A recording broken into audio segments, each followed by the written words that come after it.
golaha wasiirada ee xukuumadda federaalka Soomaaliya oo maanta kulan ku yeeshay magaalada Muqdisho ayaa taageeray go'aankii wasaaradda arrimaha gudaha ee 22 bisha Agoosto ay ku cadeysay inaysan aqoonsanayn natiijooyinkii ka soo baxay doorashooyinka aan loo marin habraaca saxda ee ka dhacay magaalada Kismaayo. golaha wasiirada ayaa wasaaradda arrimaha gudaha faray in golaha ay horkeento habraac faahfaahsan oo lagu xalinayo xaaladda Jubbaland si loo badbaadiyo hay'adaha dawliga ee Jubbaland. kulanka golaha wasiirada uu gudoomiyay ra'iisul wasaaraha xukuumadda federaalka Soomaaliya Mudane Xasan Cali Khayre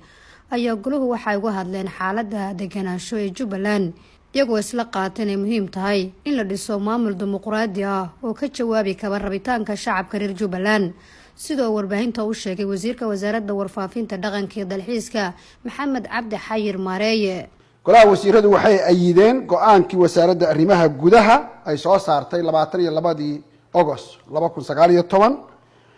oo ay ku sheegtay in dawladda Soomaaliya u aragto dhammaan doorashooyinkii ka dhacay magaalada Kismaayo 22 iyo 23 August 2019 inaanay marin habraac dimuqraadi ah oo xor iyo xalaal ah, natiijooyinkii ka soo baxayna ay yihiin waxba kama jiraan.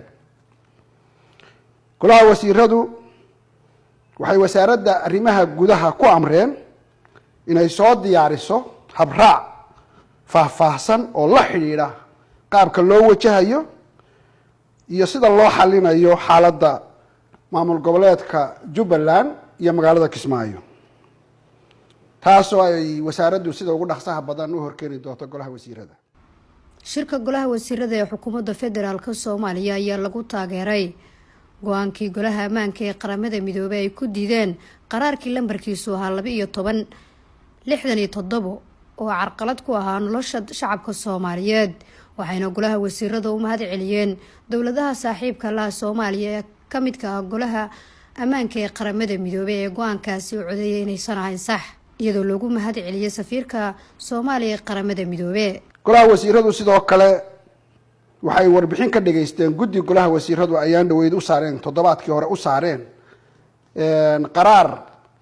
ay dawladda Soomaaliyeed u aragtay inuu dhibaato ku ahaa nolosha shacabka caadiga ah, dadka Soomaaliyeed caadiga ah,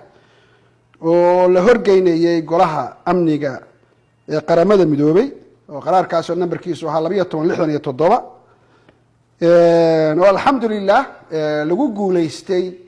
in dawladda Soomaaliyeed iyo dawladaha saaxiibka la ah u arkaan qaraarkaasi inuu dhibaato ku yahay shacabka Soomaaliyeed, dabadeedna la joojiyo la celiyay oo golahu aanu laga celiyay. dawladda Soomaaliyeed waxay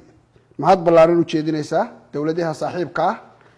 ee ku taageeray dawladda Soomaaliya dib u celinta qaraarkaas oo sidaan sheegay waxyeello u geysan lahaa nolosha shacabka Soomaaliyeed ee muddada badan dhibaataysnaa. dawladda Soomaaliyeed